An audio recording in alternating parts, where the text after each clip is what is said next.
രാജ്യത്ത് 7 അതിവേഗ റെയിൽപാതകളാണ് ധനമന്ത്രി നിർമ്മല സീതാരാമൻ അവതരിപ്പിച്ച ബജറ്റിൽ പ്രഖ്യാപിച്ചത്.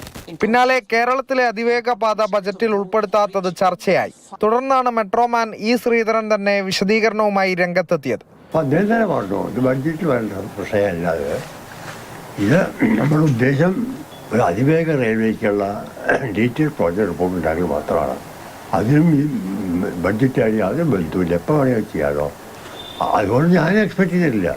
ബജറ്റിൽ പ്രഖ്യാപിച്ച അതിവേഗ പാത 300 കിലോമീറ്റർ വേഗതയുള്ളതാണ്. കേരളത്തിലേത് 200 കിലോമീറ്റർ വേഗതയിലും. രണ്ടും രണ്ടാണെന്നും മെട്രോമാൻ.